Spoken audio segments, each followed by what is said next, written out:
Hey everybody, it's Stefan the Old World Gamer, and welcome back to more Quest of the Farlands, the series where we walk for 12.5 million blocks away from spawn, in hopes of reaching the Farlands. Let's go, buddy, before we get attacked by dirty old gross spiders. They're gross and they're dirty, because they say nasty things. Okay, so... ooh, I see a floating block over there. Let's go and investigate. It's strange when you see just one floating block out in the middle of the world. I see two. There's another one straight over there. What the heck?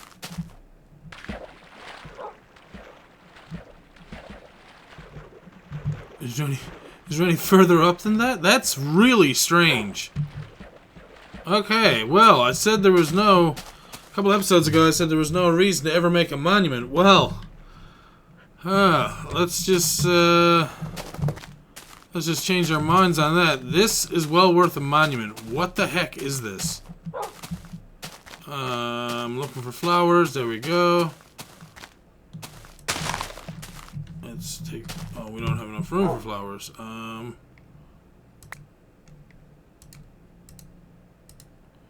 Now, if I take one of these, then I can do that. And get rid of these old shears. That's kind of cool.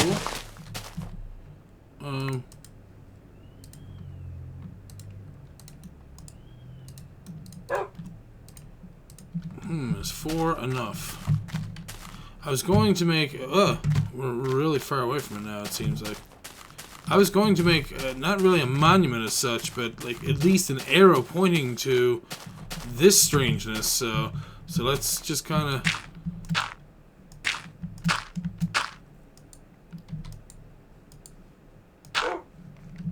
Okay, that works.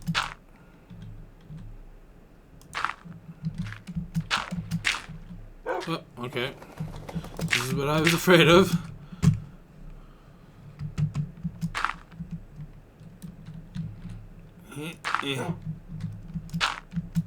Okay, now let's get some of this red wool and let's kind of make a let's get this out in our bar as well. I'm thinking right there, right here, and like this. Oh, I just did something nasty to myself. I'm not going to be able to get back up, or get back down. I might be able to fall in the water and take the damage. Doubtful, but we'll see. Oh, jeez. Okay. I wasn't expecting this, so... Let's try it from the lower leg. Whee! Oh! Got lucky, got super lucky.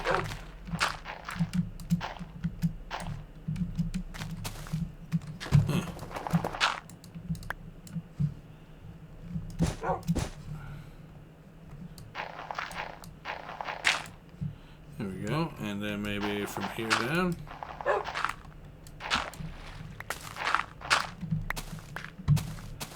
And there we go. So we made all the rooms for that, and we threw away our old shears. So yeah, let's have a look at this. It tells us to look up, so we look up, and lo and behold, there's some strange blocks just floating. Jeez. Wait.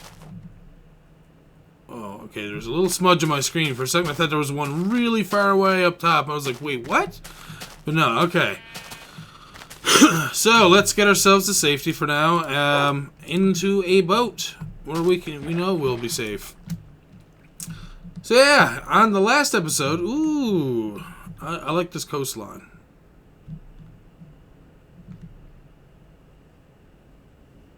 There we go. So yeah, as I was saying, on the last episode, I was telling you guys a lot about my game room here. and basically going over what was here and how big it is and how it's a little bit cramped, more or less. And the reason why I got into that so much is to segue into my next topic, which is arcade cabinets. Something that every collector kind of wants at least one of in his collection is an arcade cabinet, which is basically one of your standard stand-up arcade cabinets. So there are plenty, and I mean plenty, of options out there. Does it feel like our boat is going squish? Maybe not. So yeah, there's plenty of options out there. There's plenty of different arcade cabinets. They're just pricey. And it all depends on who's selling them. Like, there's one guy who's selling a Dig Dug that I'm pretty sure he redone, and he's trying to sell for $1,200. So, I mean, that's really pricey. On the other hand, he's also got another option, which is this is a huge pit of sand. That looks fun to play with, but nah, not worth getting off our boat for. The other option is he has another arcade cabinet that's currently non-operational, but it's in pretty good condition, and he's selling the empty arcade cabinet for about $100. So now my thought is I would love to have that because I'm an electronics engineer. I can take that thing apart and put it together no problem. And I mean no problem. That's the stuff I grew up with. I used to take apart electronics just because I was interested in seeing what was inside them and what made them run, that kind of thing. So, yeah, being able to pick apart and put together a new arcade cabinet, yeah, I could do that. But, oh, God. Okay, so let's go back here. So, yeah, my option was to get that. Now, as I was telling you, look at Hops over there just having a swim. He'll be over in a second. There might have been a spawner over there somewhere. I haven't found many spawners recently either, so that's kind of different as well. And you get to live, sir. Go live in your world, yes. So yeah, as I was saying, this arcade cabinet, the thing about it is that, yes, it's damaged and it's empty more or less, and just the cabinet outside itself looks pretty good. And I mean, any buffs or anything in it, you can just sand it down and make it look nice. It's no problem. The other thing is that this is one of these cabinets that are actually extra large. It's longer than normal, which means that if you really wanted to, you could probably take off the part where the joysticks go and turn it into a 4-player machine. Now, that being said, also, if something happens to this recording, it's due to the bad weather that we're having. Hopefully nothing like that happens. Sit down. Swear to God you do this stuff on purpose sometimes. There we go. Now, next time I find some pigs, I know there's some up over the ridge, but I don't really care right now. But yeah, this cabinet is extra long, so it can also take a bigger monitor, which is also very nice.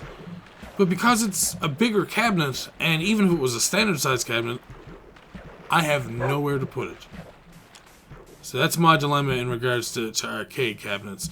Now, I mean, if some way, somehow, I ever met someone or got to know someone, or like, hey, yeah, I have a couple arcade cabinets or one or whatever, and I'm willing to give it to you or sell it to you for cheap or whatever, but you got to take it. You know, especially if it was given to me, I would definitely find a way of keeping it. You have no worries about that. If worse come to worse, I would probably get a storage, one of those, like, storage places. Are you serious right now? Okay, you're alright. You have to stop falling down, sir. I'm pretty sure you're doing it just for the pork chops. And it looks like it's becoming nighttime already, so... okay. We will discuss more of that, I guess, in the morning. Ooh... Once I make it to shore. In safety. Hurry. Please. Hurry. Yes. There we go. This is a perfect spot for it. Perfect, perfect, perfect. Throw down our little torch. And there we go. Well... Looks like we are ready to go to bed. We are close to the ocean. Let's hope we don't roll out into the ocean, because that would be bad and wet. And I'll see you in the morning.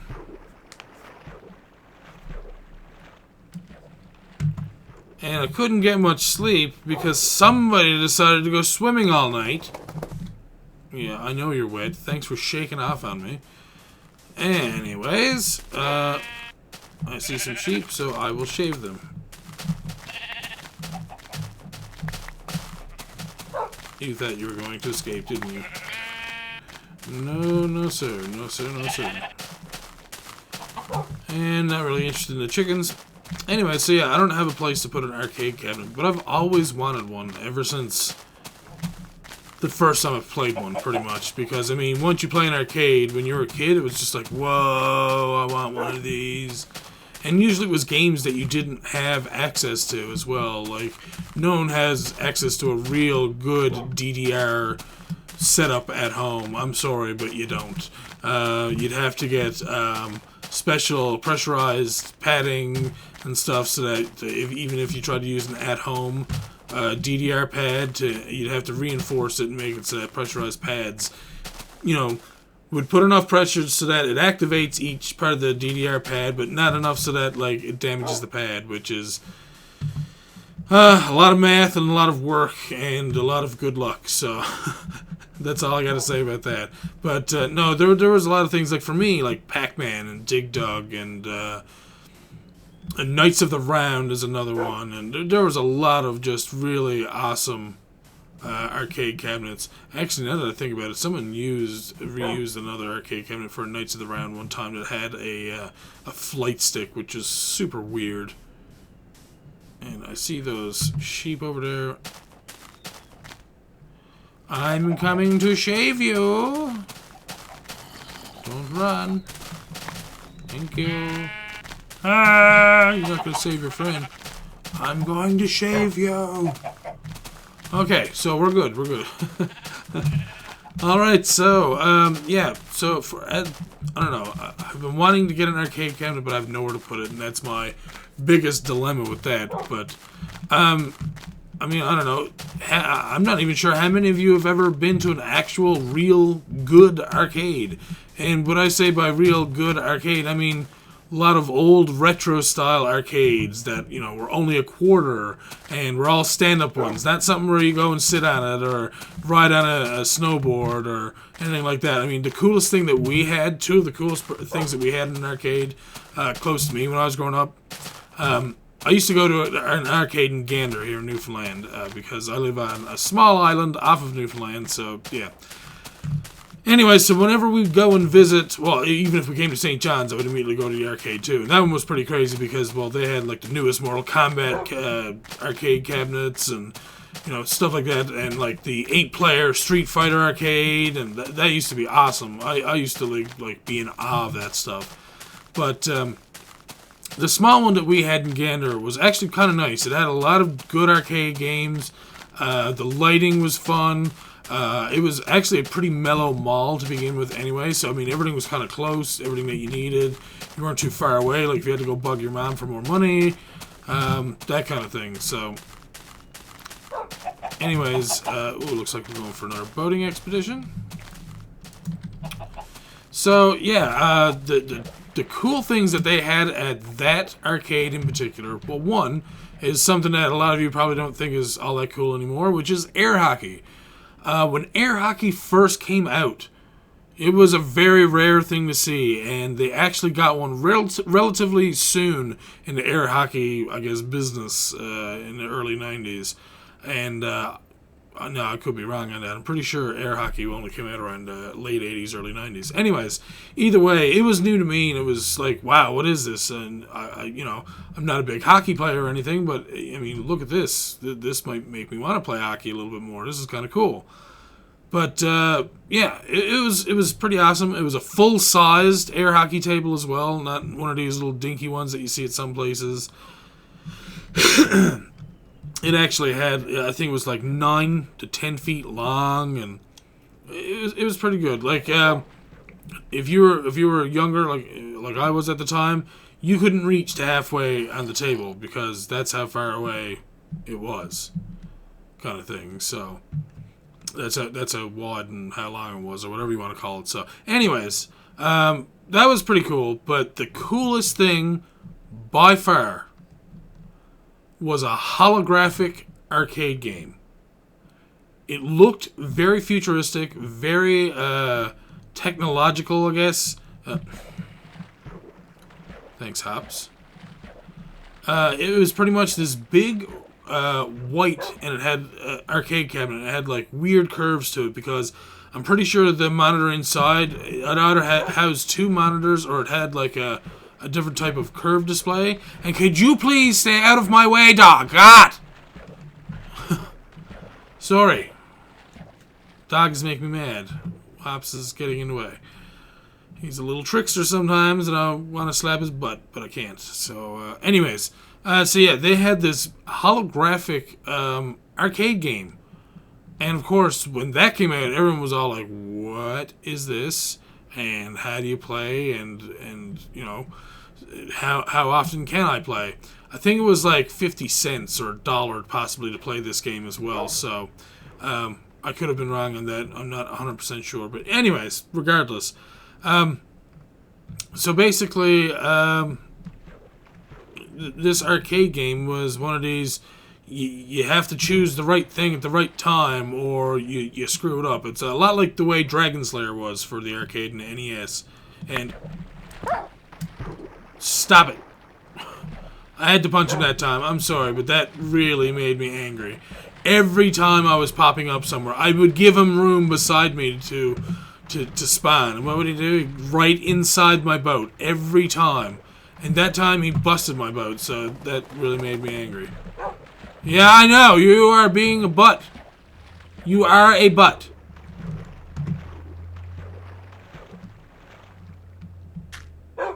So yeah, it was a really weird type of game because the story in the game was really screwed up.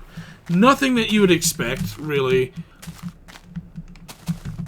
And again, try and believe me when I give you the gist of who you are in the game. Okay. And I'm being serious. You are a time-traveling cowboy.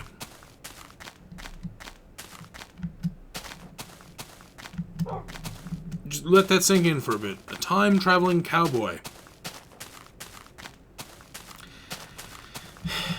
Yeah, and not only that, but you're also wearing a blue and white, mostly white with blue accented, I guess, you know, cowboy outfit. So it looked even more strange. Maybe he's a galactic cowboy. I don't know. Anyways, of course he had a very, cowboy accent, that kind of thing. And it looks like we're going to get our pork chops.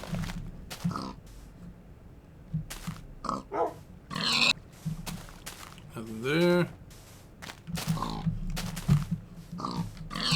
There we go. One there. And let's go and murder one more. So yeah, it was a really weird game. You started off in 50 million BC or something, I believe it was. And like I said, it was just so strange that you were a time-traveling cowboy. And not only that, but this is before you really knew what Dragon Lair was and how those games actually worked. And it took so long to realize how to even play the game because all it had, I think, was one button and a single joystick. And the joystick was usually what was used in order to make your decisions. So it was, 8-directional, obviously, but it wasn't so that, like, up meant jump or anything like that. Or it actually was a direction, so...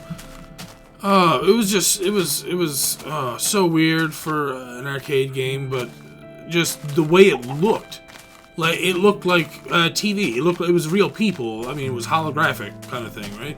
So, I mean, the people in it were live actors, that kind of thing, and that were pre-recorded, that kind of thing. So, at the time, it looked like, wow, this is incredible. Like, wow, I can't believe that, we get to play this. Like, is this what all arcade games are going to be like? No, it's not. Because the game failed really badly because of the game mechanics of having to choose. There was no option or any hint of how you were supposed to, dodge certain things or whatever. It was just more or less hope for the best and press the right direction, so... Ooh, I'm gonna get the sunset.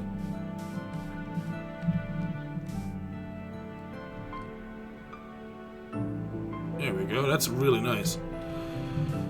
And I don't know what's going on with Steam right now, but it seems like one of the guys I know keeps playing the same game over and over and over and hasn't stopped resetting the game. They must be trying to set up a server or something. And the thing is, he's doing it on Linux, and most people who try to do that think they know a lot about Linux, when Linux can be a contrary beast. And we'll talk about more in the morning. There we go. Morning again. So that guy should go away. But there he goes. He literally looked at the sun and died. So that's nice. Maybe. Oh my lord.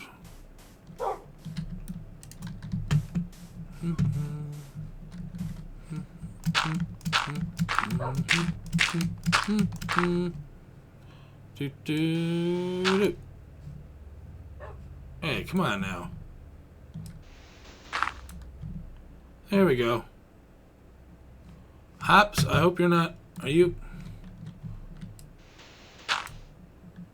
Look out below! My god.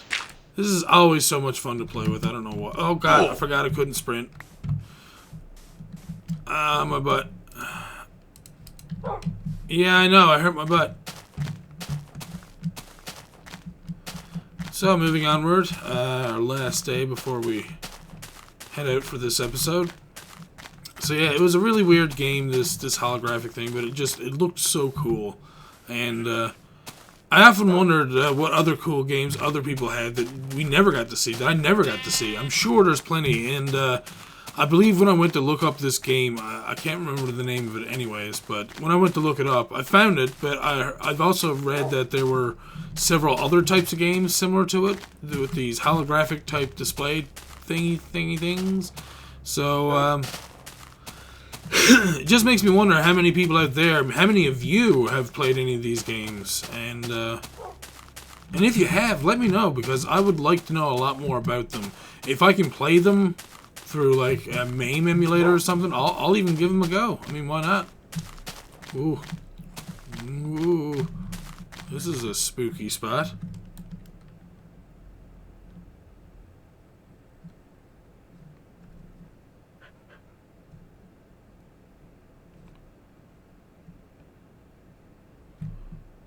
You are a silly dog. You know that too, don't you?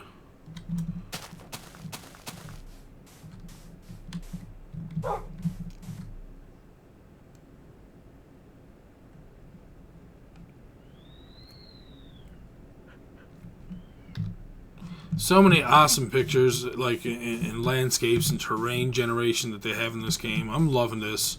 And this is the type of terrain generation that we're having for our server. So I'm, for the bucket server, I'm so excited for that. It's going to be so awesome. Oh, the cows were tripping me out just then.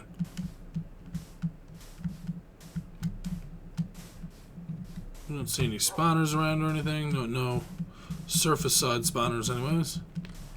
And it looks like we're leaving the desert for lusher lands.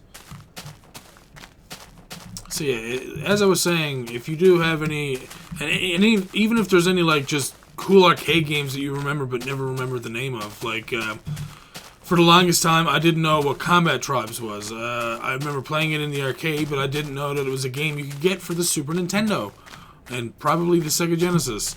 But I always wondered what it was. It was only a couple of years ago that I finally found out what it was, and I'm pretty sure I covered that for one of my Christmas specials one year. So, so yeah, if you have any cool arcade stories, or maybe there's just a cool arcade near you still with lots of good retro cabinets and stuff, then let me know about it. I guess to keep with the arcade theme for the rest of the episode, something that I actually thought about for a long time in regards to a business was a gamer's bar. And I know for some of you younger people are like, oh, that sucks. Well, not really. If alcoholic beverages weren't served at a gamer's bar until a certain time, that means anybody could come in and anybody could be there playing the games and, you know, using this bar. And it doesn't mean that we only have to serve alcohol either, so there's options more or less. Let's come down through here, down safe safe as possible. We're going to go down through this forest.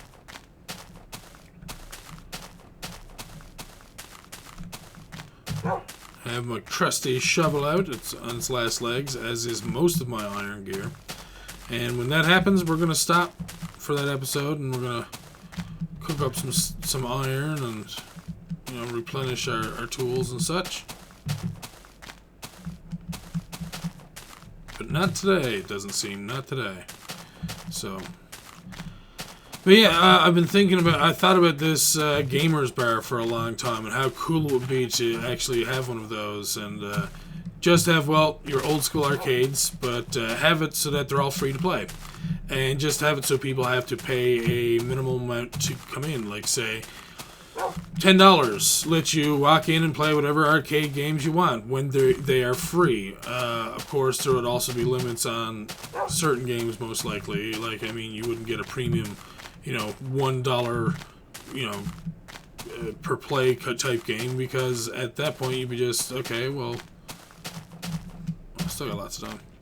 Because then people just come in and play it a couple times and they get their money's worth, no problem, and you'd be losing out. That's not the point of arcades. But the thing is that arcades are a dying thing anyways, because people have all these consoles and such. And I think it'd just be cool to like have different things there. Like you could have local bands. You could have bands that play, you know, chiptune music or something. I mean, I think that'd be pretty cool. I'd go to a bar like that. You know, scheduled, you know, Pokemon tournaments and LAN parties and small little tournaments and prizes for, like, people playing Call of Duty or Battlefield or whatever. I mean, you could do all that sort of stuff and so easily, too. And there's just a lot of different ways to work around that. Plus, gamers like to munch out as well, which means if you have a small restaurant or kind of like a, you know, somewhere where they can order food or whatever, I mean, it just makes it even better. Not only that, but I mean, if you're replacing things on a regular basis, you're helping keeping the market strong. Like, okay, well, someone spilled a drink in this Super Nintendo controller. Instead of bitching and saying like, oh, well, you shouldn't be allowed to drink drinks when you're handling controllers or have them around controller, that's kind of stupid. You're having a bar, you're trying to provide a service, another extra place for people to hang out, probably meet and find new people to play new and different types of games, and you know, just to have their own place. There's a lot of people out there in the gaming community that, you know, feel like outsiders and that they don't belong in a bar or they don't belong in certain social spots. But if they know that they're going to a gaming bar where, you know, gaming is the forte and where, you know, their knowledge on gaming is not going to make them weird and awkward, it's going to make them, you know, cool to talk to, and people are going to want to, you know, converse with them more and play games with them and, you know, work with them and stuff. So it's just that there's a lot of work into that, and for me to even try to attempt that in Newfoundland, yes, I think it could possibly work, but at the same time there would be a lot of extra work to go into it. And like I was saying, like if someone accidentally poured a drink onto a controller, well, if you're buying new controllers or, you know, third-party, you know, replacements on a regular basis, that's keeping them at a nominal price and, you know, helping them make money, helping you keep business by having new controllers all the time, and, you know, keeping those numbers low so that other people who are just buying them from their site or from eBay or whatever get them at that same lower price as well. So I think it would be a win-win situation in that regard. But yeah, there's a lot of different options out there for that sort of thing, and I don't know. It's something I thought about, but it would be, I think there would be a lot of work into it, and you'd have to like pick and choose between certain things, like you know, have certain nights where it's all just NES or, you know, Super Nintendo or whatever. Okay, looks like this is where we're holding up for the night. There you go, buddy. Okay, so no, it's not dark yet, but we're just going to put ourselves in here just so we don't have to worry about doing it at nighttime like we did the other night. That was scary. I'm not gonna lie.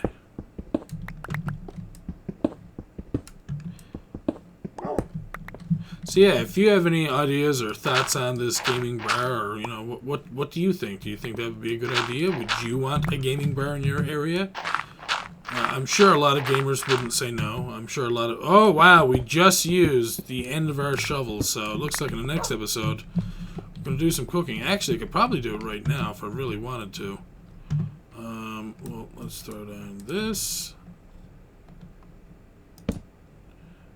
Let's also throw down...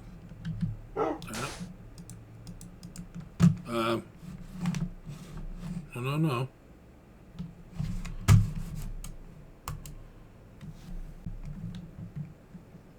Okay, I don't know what happened there. My computer, like, plopped the bed for a second. Oh, God.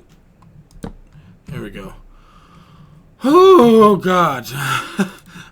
I'm getting stressed out. Okay, so there's our bed. Let's go and take cobblestone.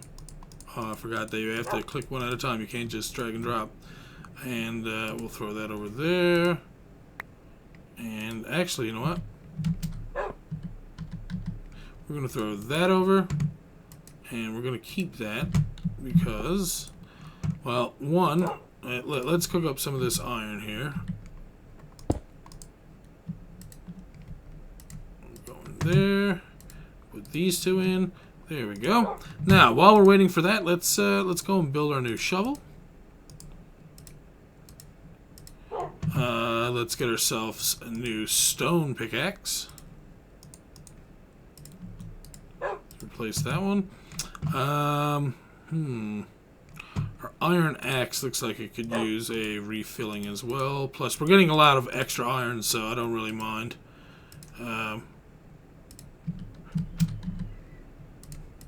Yeah. There we go. I don't know why I had to make that sound. What am I, Mario?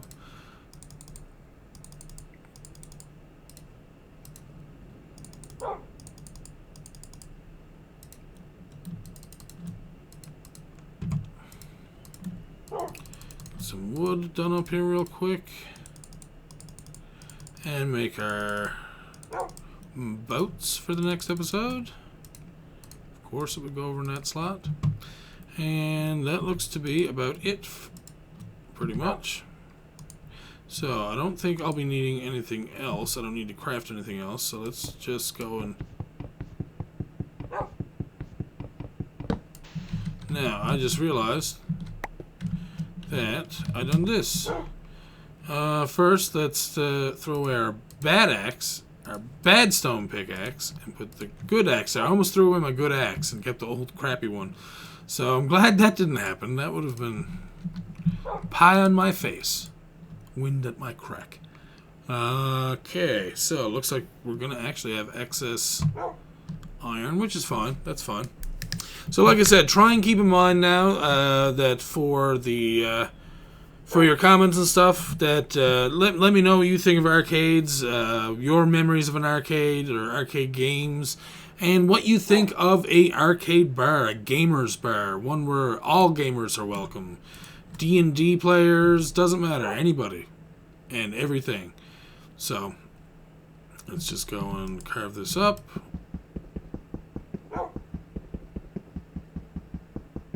Plop. And there we go. That's everything. So, as always, thank you all for watching. I'm Stephanie Old World Gamer, and I'll see you all next time for more Quest of the Farlands. See you later.